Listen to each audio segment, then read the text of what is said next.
Good morning, everybody. July Messy Church already, nearly summer holidays. Now we're looking today at the story about Jesus' first disciples. And they were so amazed by what they'd seen Jesus do that they wanted to follow him. And they couldn't wait to go tell their friends about him, about this wonderful person that had come into their lives. Now Jesus wants us to be his disciples too. And he can come into our lives by his Holy Spirit, just like we learnt about last time at Pentecost. Now, my craft is Pete. I'd like to introduce you to my friend Pete. Pete wanted to know about Jesus, so he asked him to come into his life like he had done the disciples, and Jesus did. And it was like a light had come on in Pete's life.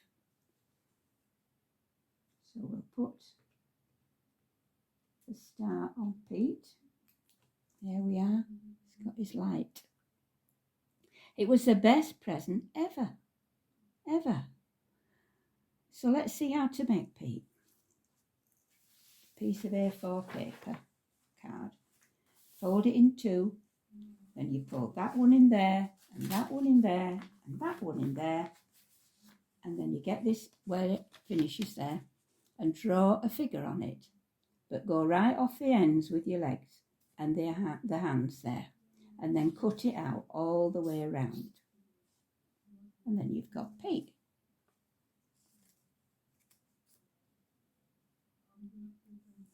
Now when Jesus left, before he went up into heaven, his last thing he said to his disciples was, "Go into all the world and make men my disciples."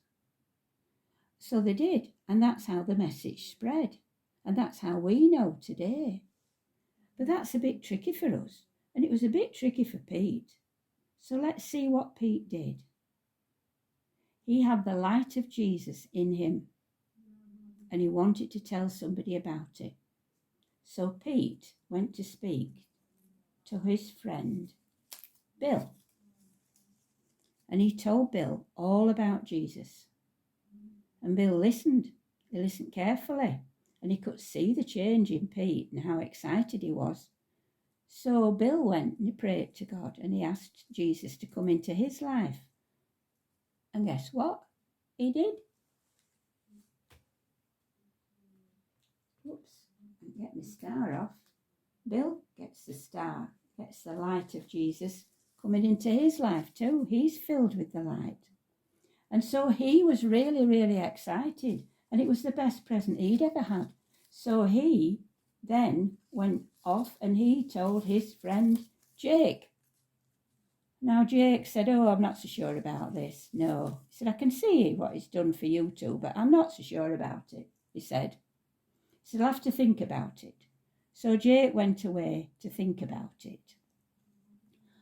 But in a while, he felt somebody sort of prodding him and saying, "Go on, you need to pray." So he prayed to Jesus, and he asked Jesus to come into his life. And guess what?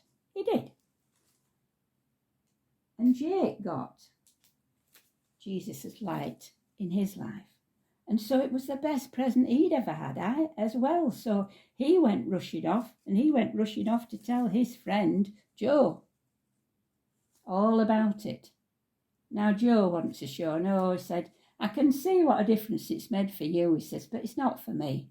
No, he says, "It's not for me in this." He said, so he went off, did Joe. He wasn't listening. But then it took him quite a while, and it was quite a while before Joe realised that he'd made a mistake. And he prayed to Jesus. And guess what? Jesus came into his life, and his was lit up with the light of Jesus too. Now then, Pete had not gone all round the world, had he? He hadn't gone all round the world telling everybody. He couldn't do that. But what he had done is he told one person at a time. And that person, Bill, had told Jake, and Jake had told Joe. So in effect, Pete had told 3 people, hadn't he? So he had spread the news about Jesus just by speaking to one person. Now, perhaps you could be a disciple for Jesus too, just like Pete. Have a think about it and enjoy the craft. See you next time.